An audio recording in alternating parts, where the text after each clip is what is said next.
I call upon the spirit of the owl, messenger of wisdom. Welcome to the Temple of the Owl. Merry meet, seekers of knowledge. I am your host, Matt's Owl, and I hope everyone's having a wonderful day. Sending you guys some good positive vibes out there if you need it today. Here at the Temple of the Owl, located deep in the forests of Northern California. In this episode, we will discuss symbols, why they're important, and why they're important to me, and why I wanted to share this knowledge with you guys. This is where we talk about magic and spirituality on all levels, but it's through the perspective of a modern witch. As always, these are just ideas to help you live a magical life and think about things differently. Take the information and do what you want. Thank you guys for listening and your support. Thank you guys for checking out templeoftheowl.com. A special thank you to those listening on the Troubled Minds Radio Network, KUAP Digital Broadcasting. So thank you guys for listening. So let's enter the gates and explore my massive library. Preserving the knowledge was my first priority, and I want to share it with you guys. Now, throughout the years, I have learned that there is more to this world than we can see, and I was driven to find as much information as I could. That journey led me to discover the religion of witchcraft and explore the magic in the world. The Temple of the Owl is a place where we can learn and teach each other. And my goal is to make people think about things differently. Well, I like to start the show with what I call the MOD, or the message of the day. It's a quote I find that helps me explain the show's topic. And today, we're talking about symbols and why they're important. Now, today's quote is, "Symbols are the language of the psychic mind. Our conscious mind does not understand pure raw energy. We need an interface, a translator between us and the magical world. Symbols and the words of power are that interface." And that's by Christopher Penzak, one of my favorite teachers, one of my favorite authors. And I like that because I can see how the symbols are very powerful and they have meaning in my life. And I hope that by talking about this stuff, I hope that you guys can find the symbols that speak to you. Now, symbols are one of the foundations of witchcraft. They're more than just decorations. They represent ideas, natural forces, and deities, and spiritual concepts. Now, throughout history, witches, pagans, and ceremonial magicians have used symbols to focus intention, mark sacred spaces, protect themselves, and connect with the divine. It's important to remember that no single symbol belongs to all witches. Different traditions throughout witchcraft, paganism, and ceremonial magic use different symbols and interpret them in their own ways. And that's important to talk about that, how different symbols mean different things. But I want to talk about this, my favorite symbols, to share with you guys the meanings of them. Now, perhaps the most recognizable symbol of modern witchcraft is the pentacle, a 5-pointed star enclosed in a circle. What is the meaning of the 5 points? Each point represents one of the classical elements: earth, air, fire, water, and spirit. Now, spirit, the 5th element, the 5th point on the star, is traditionally shown on the top, representing consciousness or the divine, guarding the material world. Now, the circle surrounding the star represents protection and eternity, and the endless cycle of life. Now, many witches wear the pentacle as a reminder to keep the elements in balance. But I believe that when the star is pointing up, it means spirit over the elements, over the material world. And when the symbol is reversed, with the star pointing down, it represents material possessions over the spirit. And that is where the Satan worshippers took it from. Now, most of the zeitgeist associates it with devil worship and Satanism, but the symbol existed long before Christianity. An upside-down pentagram may be calling to the horned gods like Pan or Ceranos, and it left many people full of fear, no matter which way the star points. The pentacle can be used to invoke or banish energy. It can be worn as a piece of jewelry for protection, or drawn on the pieces of paper around the house, or carved into candles. And that's one of my favorite symbols because all those things it represents and the reason why I wear that pentacle every day, it reminds me of who I am. Now up next we have another famous symbol, one of my favorites, is the triple moon symbol. And this symbol has a waxing moon, a full moon, and a waning moon. It is commonly associated with the threefold aspect of the goddess, the mother, the maiden, and the crone. It also symbolizes birth, growth, and death. Now, many witches honor it to the lunar cycles and the divine feminine. The symbol became particularly associated with modern Wicca and goddess-centered paganism during the early 20th century. But distinguishing that from ancient history, although ancient cultures worshipped lunar deities and lunar symbolism, this specific symbol, combining the triple moon goddess and the lunar phases of the mother, maiden, and crone, is largely a modern pagan symbol. So let's break it down. We have the waxing moon, the maiden. The moon grows from the new moon toward fullness. This is traditionally associated with the maiden. It symbolizes new beginnings, youth, possibility, growth, exploration, creativity, and learning. Now think of this phase as the beginning of a journey. In the magical practice, the waxing moon is often considered an appropriate time for working involving things you want to increase or develop, like building confidence, starting a new project, or developing a new skill. Now at the center of the symbol is the full moon. It represents the mother aspect of the goddess. The full moon has been traditionally associated with fullness, power, fertility, and illumination. And symbolically, it talks about fertility, abundance, fulfillment, and power. Now, the mother isn't necessarily about literal motherhood. It can represent creative and the sustaining force of life itself. In modern witchcraft, full moon rituals are often used for reflection, celebration, and workings associated with bringing things to fruition. Now at the end of the symbol, the waning moon, the crone. After the full moon, the illuminated portion decreases. This is traditionally associated with the crone. The crone represents the wisdom that comes from experience, and it symbolizes wisdom, age, transformation, and the release, and death. The crone isn't necessarily a symbol of something evil or frightening. Instead, it represents an understanding that everything changes. Just as the moon disappears from the view, some things need to end before something new can begin. In modern magical practice, the waning moon is associated with workings involving letting go, breaking unwanted habits, banishing, protection, and cleansing. Now the interesting part about the symbol is that it shows the waxing moon, the full moon, and the waning moon.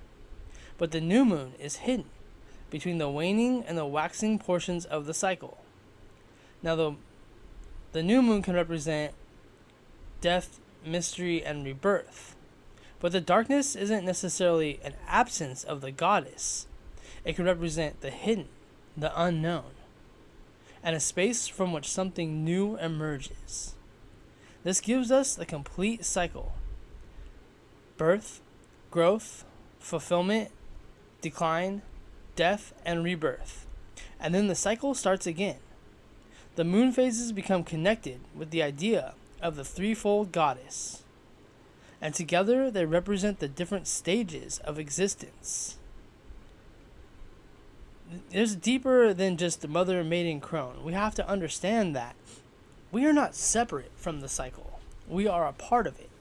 We experience beginnings, growth, maturity, decline, endings, and transformation throughout our lives. Now, why is it 3? Now, 3 is an extremely important number in many religious and magical traditions. It can represent concepts such as past, present, and future, birth, life, and death, the beginning, the middle, and the end, mind, body, and spirit, earth, sea, and sky, or even other ways we've talked about the Father, the Son, the Holy Ghost. And throughout history, they interpreted the number of 3 the same way, that we shouldn't assume that every ancient threefold symbol was referring to the mother, maiden, and crone, but realizing that that number 3 has been repeated throughout history. Now, the moon became deeply connected with modern witchcraft because the cycle of the moon is a natural rhythm and it lines up to magical practice. A modern witch might organize workings around the lunar cycle. And we talked about this in an episode about moon magic, but just real quick, we have the new moon is about rest, reflection, and beginnings. The waxing moon is about growth, attraction, and building. The full moon is about power, celebration, and manifestation. Now, the waning moon is about release, cleansing, and banishing. And the dark moon is about rest, shadow work, and endings. Now, these are modern magical associations, but the idea of the cycles and how the moon teaches us a lesson that nothing remains the same. The moon disappears, it returns, it grows, it becomes full, and it disappears again, and the cycle starts over. When you look at it like that as a metaphor for our life, like how we begin, we grow, we create, we change, we release, we rest, and then we begin again. And that is why the triple moon goddess fits so naturally into the themes of witchcraft, like nature and transformation of the cycles of life. And I like that symbol. That's one of my favorite symbols that I have tattooed on me because it reminds me again of the symbol of the transformation of nature and how we're all kind of connected to it. Now, another real quick, really cool symbol here, the spiral. The spiral has been around. It's one of humanity's oldest sacred symbols. It represents spiritual growth and evolution. It represents a soul's journey. Now, unlike a circle, which returns to the same place, the spiral suggests continual growth. And like I said, throughout history, we see a lot of spirals in art and in the sacred rituals. Now, up next, we have another famous symbol, a Celtic symbol, called the triquetra. Now, that was originally found in Celtic art, and it has many different interpretations. Again, it has 3 triangles interconnected with each other, and those 3 triangles can represent the mind, the body, the spirit, the mother, maiden, crone, we talked about that, life, birth, and death. But the unbroken line symbolizes eternity and the interconnectedness. And that's a famous Celtic symbol. Now, up next, the ancient Egyptians. Now, the ancient Egyptians, their symbols weren't merely decorations. They were part of the language through which they expressed themselves and their relationship to the divine. The first symbol from ancient Egypt we'll talk about is the Ankh. Now, the Ankh is seen as like kind of a cross with a circle on top of it. Now, the Ankh is an ancient Egyptian symbol of life. It represents eternal life and divine energy. Now, many modern pagans interested in Egyptian spirituality, they wear ankhs to honor the gods and the enduring nature of the soul. Now, sometimes you'll hear that the circle represents the feminine and the vertical line represents the masculine. and the combination of them, the union of the masculine and the feminine. And that's why I wear an ankh around my neck, and I have a ring as well that reminds me about, like I said, the union of the male and female. Now, the Eye of Horus. The Eye of Horus symbolizes healing, protection, and wisdom. In ancient Egypt, it was commonly worn as an amulet for protection and good health. Now, to understand the eye, we need to understand the conflict between Horus and Set. According to the different versions of the Egyptian myths, Horus fought Set in a struggle connected to the death of Horus's father, Osiris.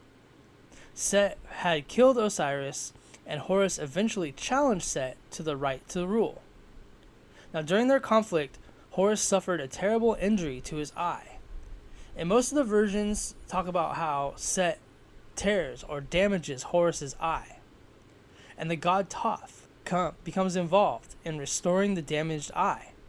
Now, this is where the symbolism becomes powerful, because the eye was damaged, but it becomes restored.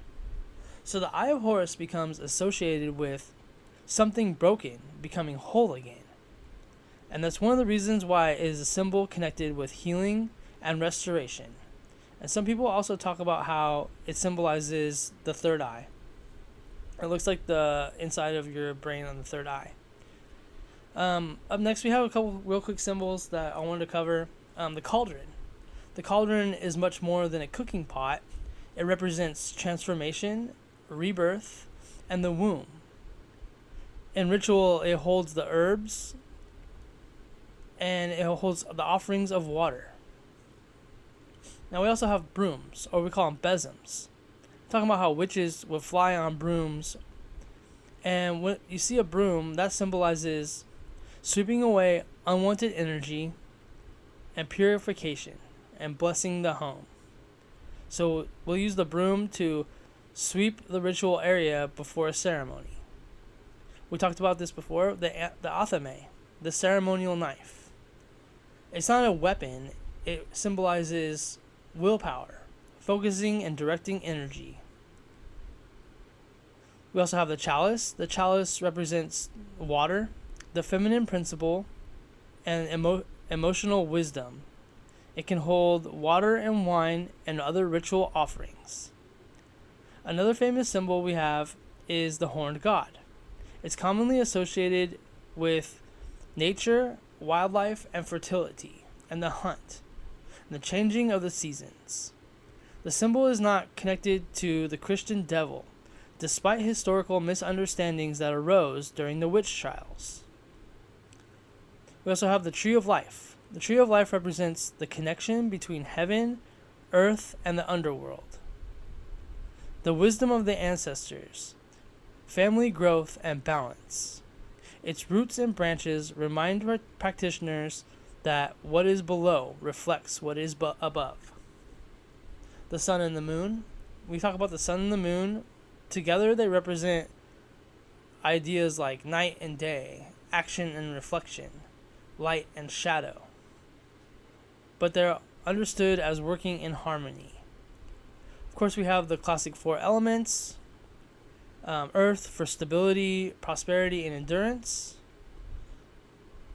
Fire for willpower. Water for emotions. And air for communication. We also have the runes. What are the runes? The word rune comes from a Germanic word associated with secret, mystery, or something whispered. The runes were the letters used by the Germanic-speaking peoples before and during the Viking Age. The earliest known rune inscriptions date to around the 2nd century CE. The oldest major runic alphabet is called the Elder Furtok. It contains 24 runes. Now, the name Furtok comes from the first 6 runes, the F-U-T-H-A-R-K. And the runes can be drawn in the air, or painted or carved into candles, or worn as jewelry for protection and what they represent.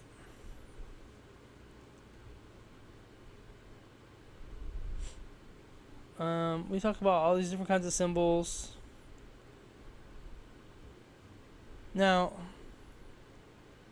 how are the symbols used in witchcraft? Now, the symbols may appear in many different ways. They could be drawn in your Book of Shadows or grimoire, carved into candles, worn as jewelry, or placed on the altar, used in meditation, painted on ritual tools, and included protective charms or artwork. For many practitioners, the symbol itself is it's not believed to have inherent magical power. It's the meaning, the practitioner's intention, and the ritual context gave it significance. Now, a message I have for you guys is when you think about symbols, just remember that these symbols are a language, just like words. They communicate ideas. Symbols communicate spiritual concepts that can be recognized across cultures and generations. And learning their history and their meanings can deepen appreciation for witchcraft. They go way back to folklore and many traditions that have shaped the modern pagan practice. Well, I want to know from you guys out there listening, those are just a couple of the symbols. There's a lot. But those are the ones that, to me, my favorite ones, and the ones that mean the most to me, and important. That why I wanted to teach about these and talk about these is because people might not know, and I kind of, want to put that information out there, so maybe now people have a better idea or a better understanding of what these things are, what these symbols mean, and giving the idea of not being afraid of these just because you don't understand what they mean. Breaking them down and talking about them and thinking about them, and maybe that helps people out there understand what these symbols mean, and maybe now they won't be so afraid of them. But I want to know from you guys, what's your favorite symbol? Ones I didn't cover, there's a lot here, but what's your favorite symbol and why? And what is it that these symbols, what do they mean to you? What do they mean to us in whole? And how can they help us in our practice, in our everyday life? So if you guys use any symbols out there, let me know in the comments. Just trying to put some ideas out there for you guys, think about things differently, and like I said, teach people, maybe people that didn't know. So if you're here and you're like, I already know all these, fine, that's fine. Just kind of going through them and talking about them and putting ideas out there. So I want to thank you guys for listening. And like I said, let me know what's your favorite symbol. Well, thank you guys for listening. This is the Temple of the Owl. Check out templeoftheowl.com. As always, keep listening on KUAP Digital Broadcasting. That's the Troubled Minds Radio Network. Release the spirit of the owl. Thank you guys. See you next time. Blessed be.